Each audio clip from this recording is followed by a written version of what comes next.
So, let's talk about investing. We're going to pull back the curtain on the whole thing.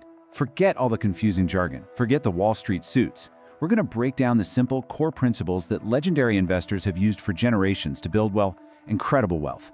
It all comes down to a few golden rules. Let's get into it. First things first, I've got to ask you a really fundamental question. Are you a spender or are you an investor? And believe it or not, how you answer that question says pretty much everything about your financial future. It all boils down to how you see today versus tomorrow. All right, let's do a quick pop quiz. Let's say I offer you a choice. I can give you $100 cash right here, right now. Or you can have a brand new Mercedes next year. Which one are you gonna take? Yeah, for most of us, that's a total no-brainer, right? Of course you'd wait for the car. The reward in the future is just so much bigger. And you know, that really is the core difference. A spender, they'll take the $100 today if the choice is just another $100 next year. Because hey, why wait? There's no reward. But an investor gets it.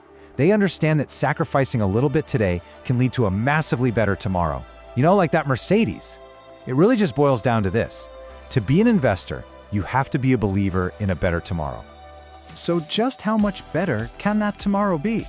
Well, this brings us to what is, without a doubt, the single most powerful secret weapon in any investor's playbook, the absolutely incredible force of compounding. And let me show you an example that will just, well, it'll blow your mind. I want you to imagine a scenario. Picture a 20-year-old fireman, and this fireman, they managed to save just $1,000 a year. That's it, for their entire 50-year career. So here's the question. Does it really matter where they put that money? And the answer, as you can see right here, is staggering. I mean, look at this. If you just hide that money away in cash, you end up with this first bar, $50,000. Not bad, right? Put it into bonds, earning maybe 3%, and you get this second bar, over $116,000. Okay, that's better. But look what happens in this third bar. Look what happens when you put that same money in the stock market, which historically has returned around 9.8% a year. Over $1.3 million from just $1,000 a year. Nope, that is not a typo. That is the life-changing, mind-bending power of putting your money to work for you over the long term. It's the difference between having a little nest egg and becoming a millionaire.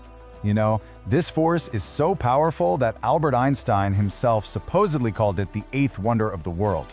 It's your money, making money, and then all of that money starts making even more money. It creates this giant snowball of wealth that just grows bigger and bigger and faster over time. But there's a catch, and it's a big one. Compounding needs one absolutely crucial ingredient: time. Just look at this timeline. Our fireman, starting at age 20, retires with $1.3 million. But what if they waited until they were 40 to start? Their total is just $190,000.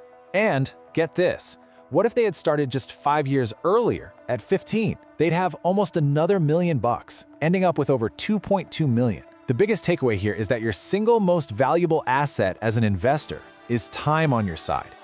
Okay, so you're motivated. I get it. You see the incredible potential of compounding, but how do you actually do it? How do you harness all that power and, avoid losing your shirt? Thankfully, there is a playbook. It's been followed by the most successful investors on the planet for decades. So let's break down their 7 golden rules. These right here. These are the principles that turned people like Warren Buffett from just a regular person into a billionaire. They cover your mindset, your strategy, your psychology, and your defense. So let's start with the absolute foundation. Rule number 1, think long term. This connects directly back to that superpower of compounding. If your money needs time to grow, then your mindset has got to match. See, real investing, it's not about getting rich quick. It's not about guessing which way the market's going to move tomorrow. That's just gambling. It's about owning great assets for years or even decades. Warren Buffett gives us the perfect test for this. Before you buy anything, just ask yourself this one question. Would I be totally comfortable owning this if the stock market completely shut down for the next 10 years?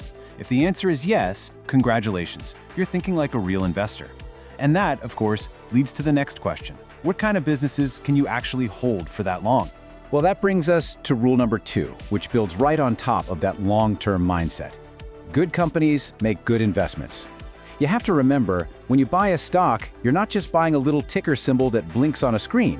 You are buying a tangible piece of a real-life business. You are becoming a part owner.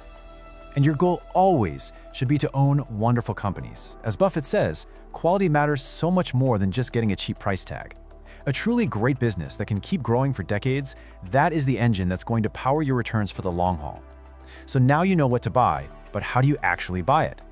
Rule number 3 is your ultimate defense. It's your seatbelt. It's called buy with a margin of safety. Look, investing is all about managing risk, and this is your number one tool for doing that. Because nobody, not even the legends, is right 100% of the time. This is the principle that protects you when you're wrong. So what does it actually mean? It just means buying a stock for significantly less than what you think it's really worth. That gap, that discount between the price and the value, that is your margin of safety. It's the cushion that protects your investment if things don't go exactly the way you planned. And to know that value, well, you have to follow the next rule. Rule 4 is completely non-negotiable. Do your own homework. Buying a stock because you got a hot tip from a friend or saw some guy yelling about it online is frankly a recipe for disaster. You have to understand what you own, and you have to understand why you own it.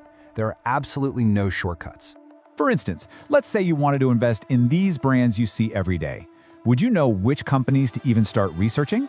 If you love ESPN, you'd be looking at Disney. If you use Pampers, that's Procter & Gamble. And if you're watching this on YouTube right now, you'd be looking into Alphabet, which is Google's parent company. That's step 1 of doing the real homework.